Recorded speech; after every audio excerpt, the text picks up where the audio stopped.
ದಕ್ಷಿಣ ಕಾಶಿ ತಿರುಮಕೂಡಲಿನಲ್ಲಿ ಇಂದಿನಿಂದ ಕುಂಭಮೇಳ ಆರಂಭ. ಇಲ್ಲಿದೆ ಸಂಪೂರ್ಣ ವಿವರ.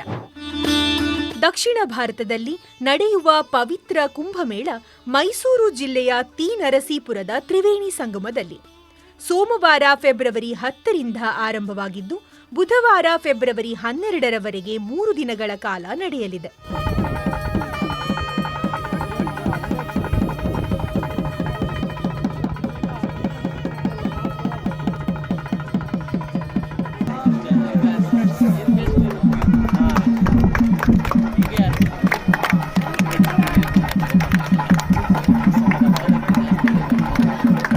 ಈ ಸಂಬಂಧ ಹೆಚ್ಚಿನ ಸಂಖ್ಯೆಯಲ್ಲಿ ಭಕ್ತರು ಆಗಮಿಸುತ್ತಿದ್ದಾರೆ. ಧಾರ್ಮಿಕ ಕಾರ್ಯಕ್ರಮಗಳು ಸಹ ಆರಂಭವಾಗಿವೆ.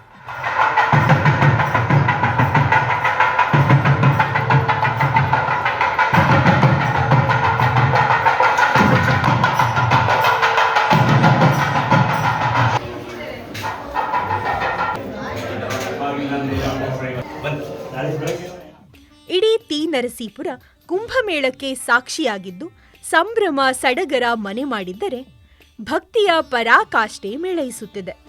6 ವರ್ಷಗಳ ನಂತರ ನಡೆಯುತ್ತಿರುವ ಕುಂಭಮೇಳದಲ್ಲಿ ಮಿಂದು ಪಾವನರಾಗಲು ಭಕ್ತರು ತಂಡೋಪಾದಿಯಲ್ಲಿ ಆಗಮಿಸುತ್ತಿದ್ದಾರೆ. ಕಾವೇರಿ, ಕಪಿಲ ಮತ್ತು ಗುಪ್ತಗಾಮಿನಿಯಾಗಿರುವ ಸ್ಫಟಿಕ ಸರೋವರ ಸಂಧಿಸುವ ತಿರುಮಕೂಡಲು ತ್ರಿವೇಣಿ ಸಂಗಮವು ಪವಿತ್ರ ಕ್ಷೇತ್ರವಾಗಿದ್ದು ಇಲ್ಲಿಗೆ ಪ್ರತಿದಿನವೂ ಭಕ್ತರು ಆಗಮಿಸಿ ಪೂಜೆ ಸಲ್ಲಿಸುವುದಿದೆ. ಅಲ್ಲದೆ ಧಾರ್ಮಿಕ ಕೈಂಕರ್ಯಗಳನ್ನು ಮುಗಿಸಿಕೊಂಡು ಹೋಗುತ್ತಾರೆ. ಆದರೆ ಕುಂಭಮೇಳದಲ್ಲಿ ಸಹಸ್ರಾರು ಸಂಖ್ಯೆಯಲ್ಲಿ ಭಕ್ತರು ಆಗಮಿಸಿ ಪುಣ್ಯಸ್ನಾನ ಮಾಡುವುದು ವಿಶೇಷ.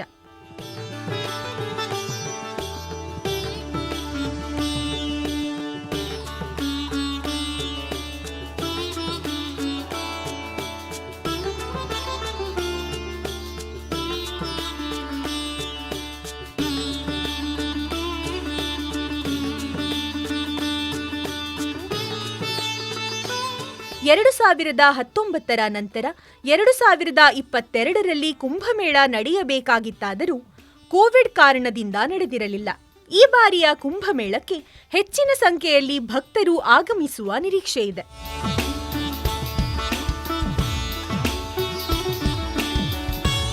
ಸ್ನಾನ ಮಾಡ್ತಾ ಇರ್ತಕ್ಕಂಥ ಭಕ್ತಾದಿಗಳು ಸ್ನಾನ ಮುಗಿಸಿ ಗುರುಗಳಿಗೆ ಉಪಚಾರ ಮಾಡಿಕೊಡ್ಬೇಕು. ನೀರಿನಲ್ಲಿ ಯಾವುದೇ ರೀತಿಯ ಬಟ್ಟೆಗಳನ್ನಾಗಲಿ ಪೇಪರ್ಗಳನ್ನಾಗಲಿ ಮಾಡಬೇಕು. ಸ್ವಚ್ಛತೆಯನ್ನು ಕಾಪಾಡಿ.